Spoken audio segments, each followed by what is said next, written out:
오늘의 사연 시작합니다. 안녕하세요. 올해 부록의 나이가 된 곧 이민을 준비하는 여자예요. 사람이 인생을 살다 보면 누구에게나 세 번의 기회가 온다고들 하죠. 힘들게만 살아온 저로서는 그런 게 어디 있냐. 그런 말은 전부 성공한 사람들이 자기 편한 대로 지어낸 소리다. 라고만 치부했었는데 제게도 기회가 찾아왔네요. 물론 힘든 시간들을 겪어야만 얻을 수 있는 기회였다는 건 당시엔 아예 몰랐지만요. 한 7년 전쯤 되었을 겁니다. 전 남편을 소개받은 건 말이죠. 제 직업은 영양사였어요. 주로 회사 구내식당에서 대량의 식사를 준비하는 업무를 했던 저는 기본 100명분의 음식 준비를 관리했는데, 그때 저와 오랫동안 함께 일했던 이모 소개로 만난 전 남편은 제조 공장의 정규직이었어요. 사실 전 남편을 만날 때만 해도 코로나가 터지기 전이라 둘 다 월급이 비슷했습니다. 그러니 누가 더 버는지 따지는 게 무의미했던 시절이었죠. 비록 소개로 만났지만 우리 둘은 공통점이 참 많았어요. 음식, 취미, 그리고 좋아하는 음악 스타일까지 말이죠. 이렇게까지 성향이 비슷할 수 있을까 싶을 만큼 무엇 하나 의견 차이가 없었던 우리는 심지어 정치 성향까지 같아서 주위 사람들에게 천생연분이라는 소리도 참 많이 들었습니다. 그래서 사귀는 내내 다툼 하나 없이 좋은 만남을 유지했네요. 그리고 결혼까지 했는데 그때만 해도 제 결혼 생활이 그토록 무참하게 결말이 날 줄도 모른 채 두 명의 아이 계획과 내 집 마련 등등 핑크빛 계획만 머리에 가득했었어요. 미리 이야기하지는 못했지만 제 가정사가 좀 복잡합니다. 전 태어나자마자 버려진 아이였어요. 친엄마는 100일도 안 된 저를 보육시설에 버려두고 갔다고 하더라고요.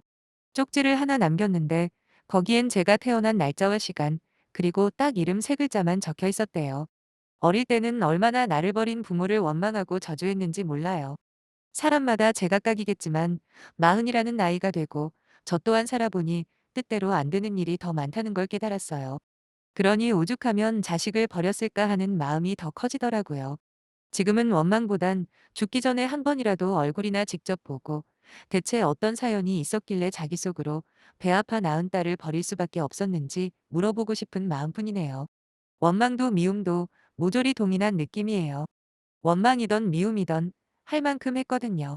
어쨌든 본론으로 돌아와서 7살인가 제가 초등학교 들어가기 직전에 전 입양이 되었는데, 돈은 많았지만 아이가 없어 이혼하려다 극적으로 합의를 하고 입양을 하기로 한 제 양부모님은 저를 정말 아껴주셨습니다. 지금도 선명하게 기억나요. 각종 장식들로 꾸며진 인형들로 가득한 방을 소개해 주시며 "여기가 이제부터 네 방이야" 라는 말을 들었을 때의 그 꿈 같던 기분을 말이에요. 마치 구름 위를 걷는 것처럼 비현실적이고 어리둥절했지만 내색하지는 않았죠. 그때만 해도 저는 엄청 내성적이고 자신감이라고는 아예 없던 아이였습니다. 그저 누가 나를 공격하지는 않을까 항상 날카롭기만 했었거든요. 입양될 때만 해도 전 아무 생각도 없었어요. 그저 보육원 원장 선생님이 따라가라고 하니 갈 뿐이었는데 정말 인생은 고난의 연속이라던가요. 그렇게 노력을 해도 안 생기던 아이가 저 입양되고 딱 1년 만에 생겨버린 거예요. 물론 자세히는 기억이 나지는 않지만 양부모님은 저를 두고 어떻게 할까 의논을 많이 했던 것 같긴 합니다.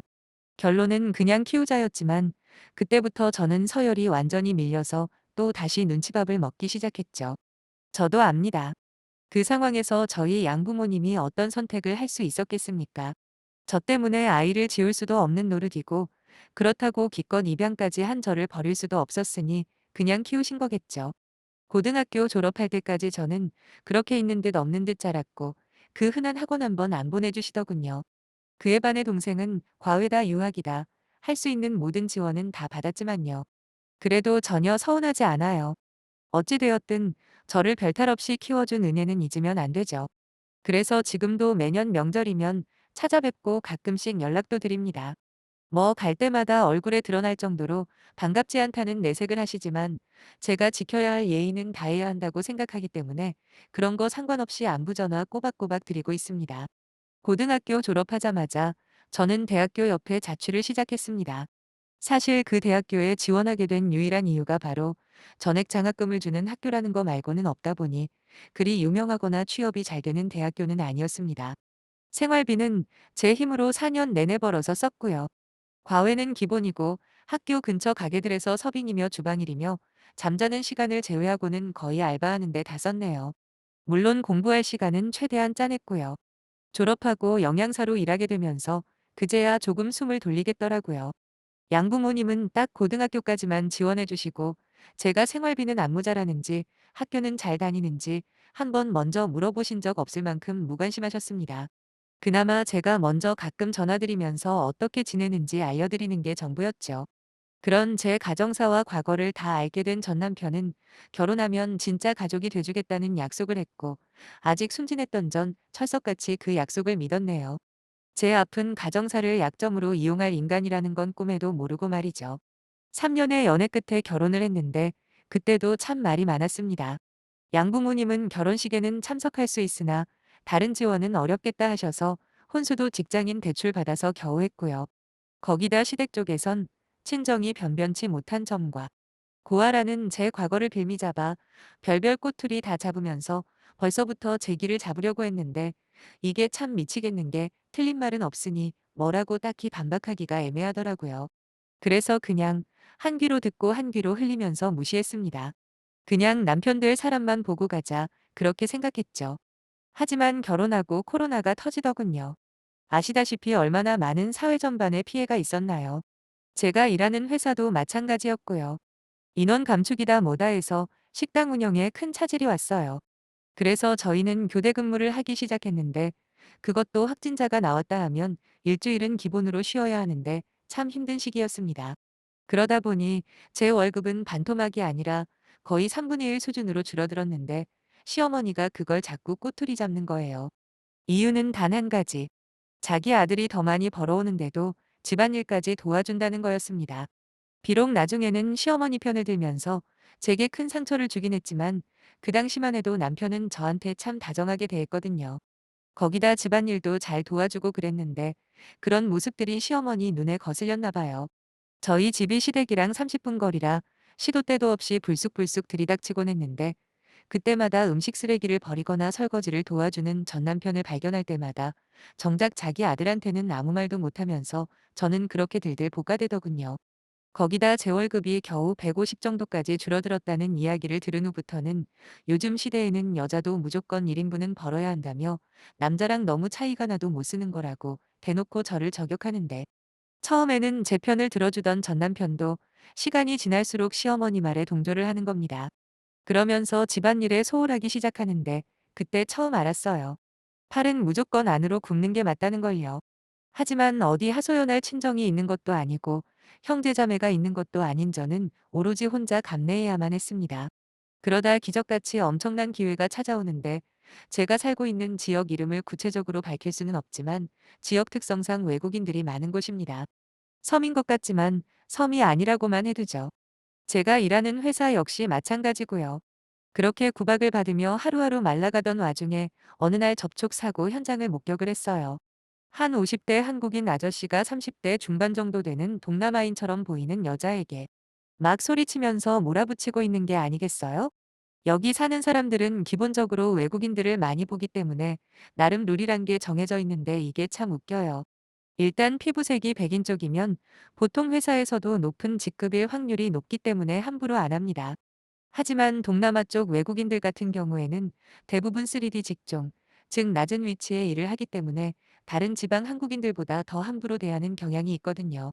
진짜 창피한 일이죠. 우리나라 사람들이 외국에 가면 그렇게 동양인이라고 인종차별 받는다고 열을 내던 사람들이 정작 한국에 와 있는 외국인들을 피부색이나 인종으로 나누고 전혀 다르게 대한다는 사실이 말이에요. 이럴 때 쓰는 말이 내로남불 아니겠어요? 아무튼 그 아저씨는 마침 작업복을 입고 있는 걸 보니 퇴근하는 길인 모양인데 뒤에서 그 외국인 여자 차를 받아놓고 적반하장으로 급브레이크를 밟은 여자 쪽 잘못이라고 몰아세우며 소리만 지르는데 한국말을 잘 못하는 그 여자는 구경하는 사람들한테 둘러싸여 어쩔 줄을 몰라하며 곤란을 겪고 있더라고요. 그래서 제가 나섰습니다. 잘 안 되는 영어로 떠듬떠듬 겨우 소통하며 보험도 불러주고 소리만 지르는 그 아저씨한테 교통법 모르시냐고. 이유가 뭐가 되었든 뒤에서 박은 차가 100% 잘못한 거라고 대신 따져주기도 했죠. 그 여자분은 제게 연신 땡큐 땡큐 하며 인사를 했어요. 그리곤 명함 한 장을 건네주는데 대충 들으니 꼭 다시 한번 만나고 싶다는 내용인 것 같더라고요. 저도 전화번호를 남겨주고 헤어졌는데 며칠 뒤 정말로 그 여자한테서 연락이 온 거예요. 지금 생각해도 그때 그 전화를 안 받았으면 제 인생이 어떻게 되었을까 아찔하고 등에 식은땀이 날 정도네요. 결론만 말하면 그 동양인처럼 보였던 여자는 실제로는 인도 사람이었습니다. 거기다 엄청난 재원이었죠.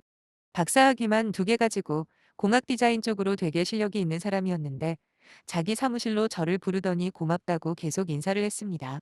저는 그 여자의 말은 이미 귀에 들리지도 않았네요.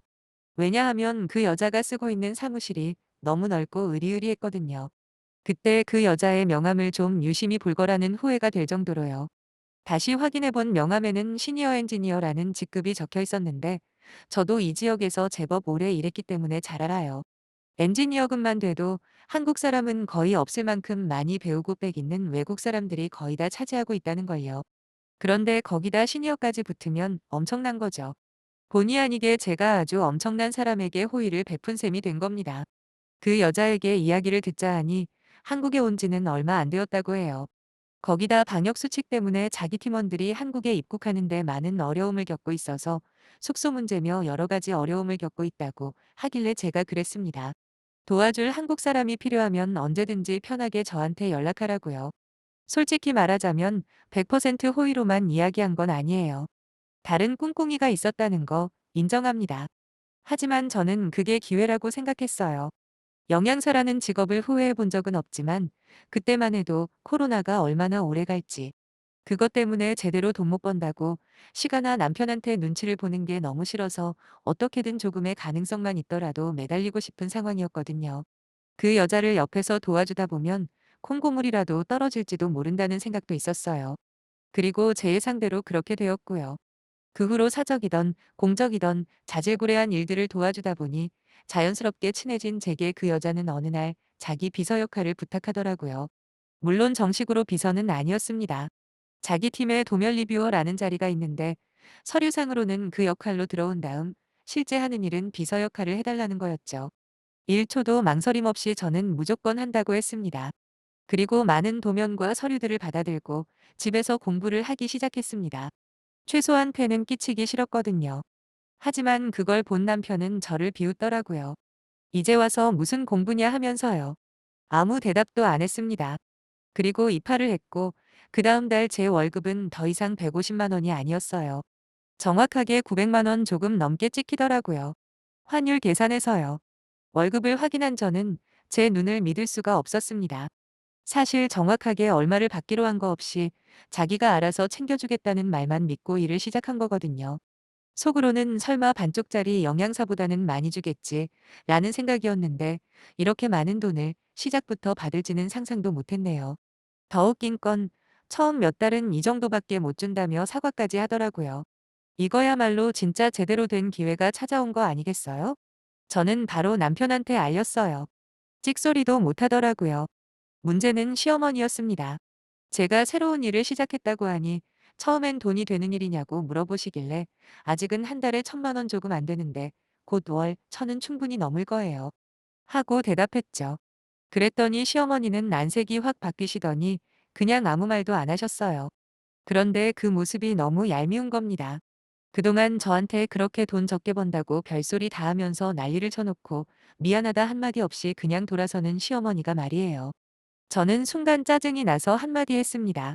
어머니, 이제 제가 남편보다 더 많이 버니까 집안일 다시 시켜도 되죠?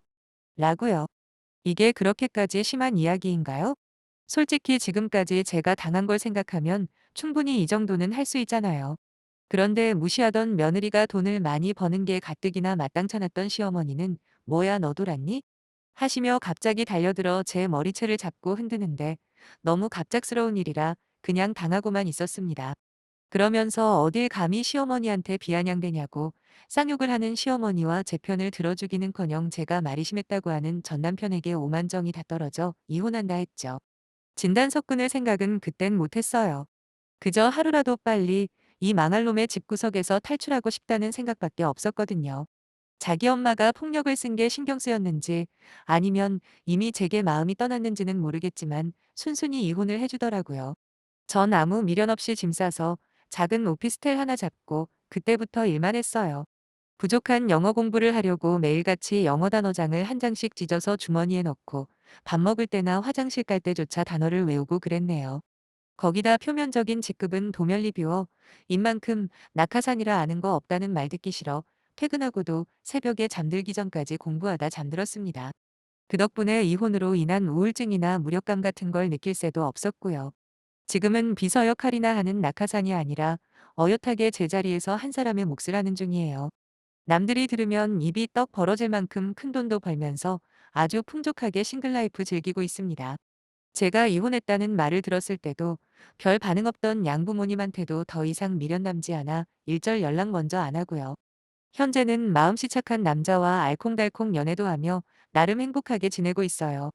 한 번의 실패를 걸음 삼아 두 번 다시 바보짓 안 할 겁니다. 비록 얼굴도 모르는 사이지만 혹시라도 제 사연을 읽으신 분들께 많은 응원 부탁드리고 싶네요. 감사합니다.